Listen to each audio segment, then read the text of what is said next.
ಬೆಳಗಾವಿ ಜಿಲ್ಲಾಡಳಿತ ಕನ್ನಡ ಮತ್ತು ಸಂಸ್ಕೃತಿ ಇಲಾಖೆ ಹಾಗೂ ಪ್ರವಾಸೋದ್ಯಮ ಇಲಾಖೆ ಆಯೋಜಿಸಿದ ಚಿನ್ನಮ್ಮನ ಕಿತ್ತೂರು ಉತ್ಸವವು ಕೋಟೆ ಆವರಣದಲ್ಲಿ ನಡೆಯಿತು.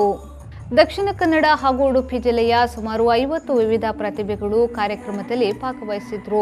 ಬೈಂದೂರು ತಾಲೂಕಿನ ಮರವಂತಿಯ ರಾಷ್ಟ್ರ ಪ್ರಶಸ್ತಿ ಹಾಗೂ ರಾಜ್ಯ ಪ್ರಶಸ್ತಿ ವಿಜೇತೆ ಧನ್ವಿ ಮರವಂತಿ ಭಾಗವಹಿಸಿ ಬಾರಿಸು ಕನ್ನಡ ಡಿಂಡಿಮವ್ವ ಹಾಡಿಗೆ 4 ನಿಮಿಷ ನೃತ್ಯ ರೂಪಕ ಯೋಗ ಪ್ರದರ್ಶಿಸಿ ಎಲ್ಲರ ಪ್ರಶಂಸೆಗೆ ಪಾತ್ರರಾಗಿ ಪ್ರಶಸ್ತಿ ಪತ್ರ ಮತ್ತು ಸ್ಮರಣಿಕೆಯನ್ನ ಪಡೆದುಕೊಂಡರು. ಧನ್ವಿ ಅವರು ಪ್ರಸ್ತುತ ತ್ರಾಸಿಯ ಡಾನ್ ಬಾಸ್ಕೋ ವಿದ್ಯಾಲಯದಲ್ಲಿ 8ನೇ ತರಗತಿಯಲ್ಲಿ ವ್ಯಾಸಂಗ ಮಾಡುತ್ತಿದ್ದಾರೆ. ಧನ್ವಿ ಅವರ ಕಲೆಗೆ ಮನೆಯವರು ಡಾನ್ ಬಾಸ್ಕೋ ವಿದ್ಯಾಸಂಸ್ಥೆ, ಮಿರಾಕಲ್ ಡ್ಯಾನ್ಸ್ ಕ್ರೀವ್, ಹೆಮ್ಮಾಡಿ ಹಾಗೂ ಸಂದೇಶ್ ಸಳ್ವಾಡಿ ಅವರು ಪ್ರೋತ್ಸಾಹವನ್ನ ನೀಡಿದ್ದಾರೆ.